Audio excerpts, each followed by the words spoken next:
So today started off pretty good. I don't want to speak too soon though, because these last couple days have been crazy.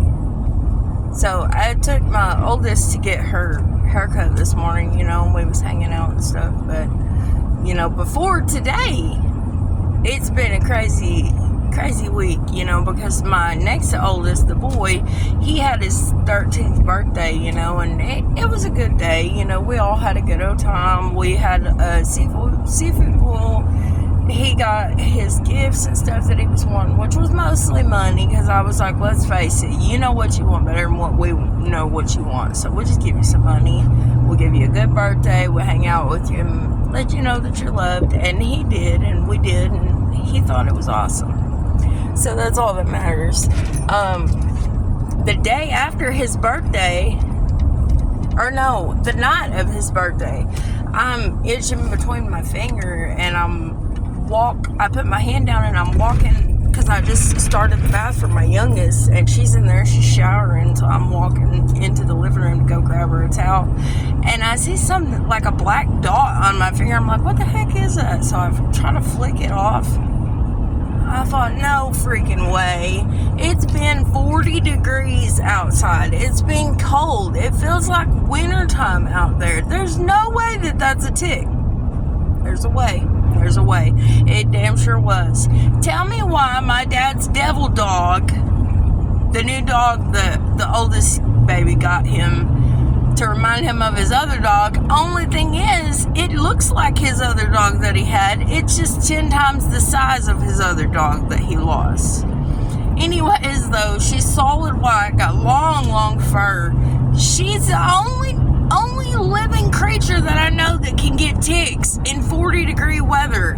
I told her, Papa, I said, I didn't even think ticks was out right now. I didn't even think they could survive right now.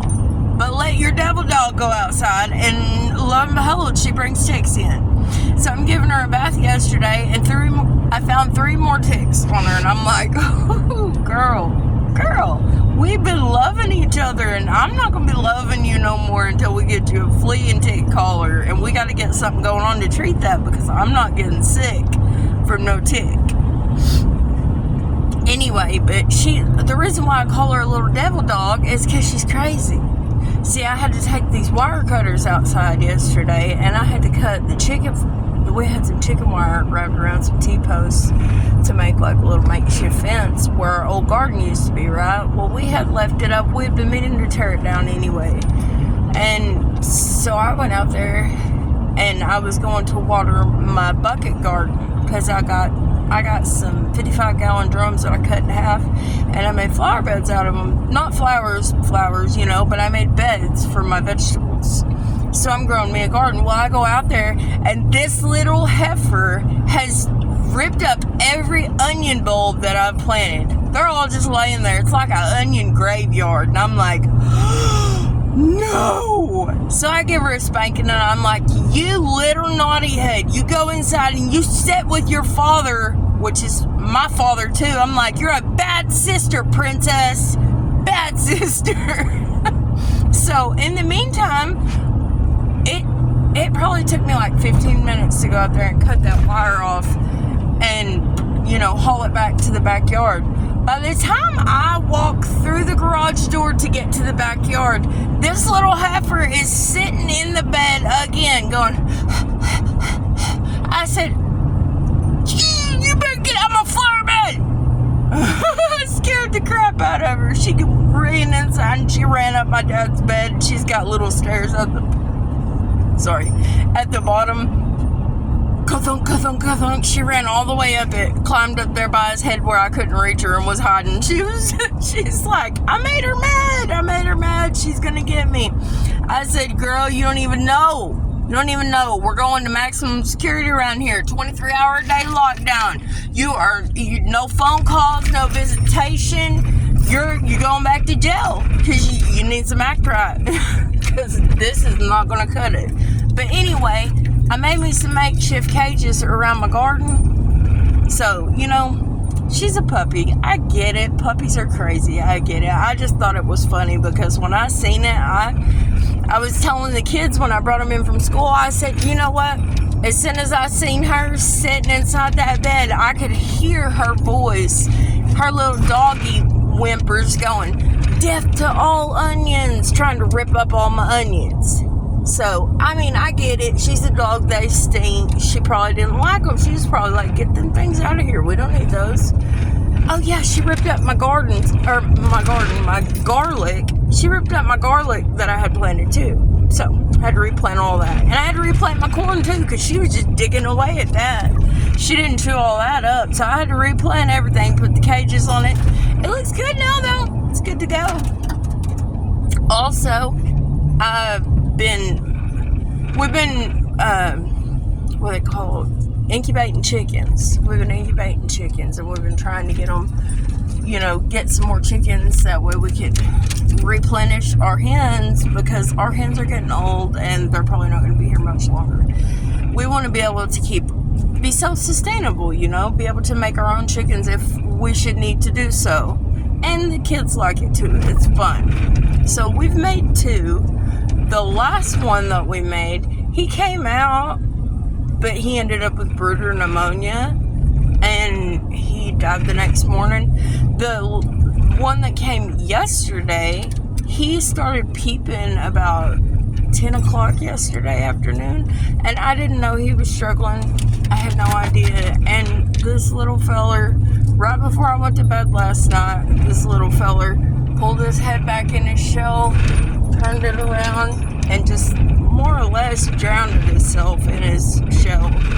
I didn't know that's what he was doing. I'm still new to this, and I was trying to explain it to the girls, but of course they're sad, and I'm like, listen, Jesus needed them up there on his farm, so that's what they're at. That's where they're at. That's what they're doing. They're up there helping him on his farm, because he's got a big farm too, Hey, he's got to feed all of heaven, so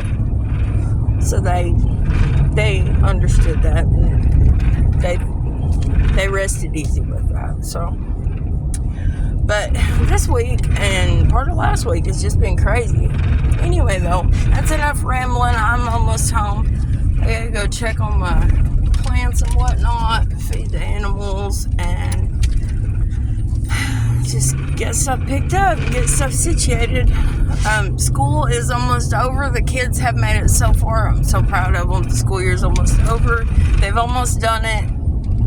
I couldn't be more proud of them. I hope they keep doing good. I hope they just... I know school sucks. Believe me, I get it. I was not perfect. Not at all. I was not no saint. I was not no good kid.